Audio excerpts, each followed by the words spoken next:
Jagtial municipality کی زبردست پہل، گھر گھر جا کر عوامی شعور بیداری مہم۔ ناظرین، جگتیال میونسپلٹی کی طرف سے عوام کی خدمت کے لیے ایک منفرد اور قابل ستائش قدم اٹھایا گیا ہے۔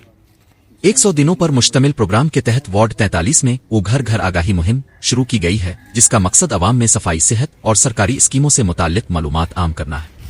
مہم کے دوران میونسپلٹی کی ٹیمز نے مختلف علاقوں کا دورہ کرتے ہوئے شہریوں کو بتایا کہ وہ حکومت کی اسکیموں سے کیسے فائدہ اٹھا سکتے ہیں۔ اس کے علاوہ صحت، صاف پانی، کوڑا کرکٹ کی صفائی، ڈینگی اور دیگر بیماریوں کی روک تھام پر بھی روشنی ڈالی گئی۔ اس مہم میں خواتین، بزرگ اور نوجوان بھی بڑی تعداد میں شامل ہو رہے ہیں اور عوام کی جانب سے مثبت رد عمل دیکھنے کو ملا۔ یہ پہل نہ صرف عوامی شعور میں اضافہ کرے گی بلکہ مقامی حکومت اور عوام کے درمیان بہتر رابطہ بھی پیدا کرے گی۔ ایسی ہی مثبت اور تعمیری خبروں کے لیے ہمارا چینل سبسکرائب کریں، ویڈیو کو لائک کریں، دوستوں کے ساتھ شیئر کریں اور کمنٹس میں بتائیں کہ آپ کے علاقے میں ایسی آگاہی مہم کی کتنی ضرورت ہے۔ اللہ حافظ۔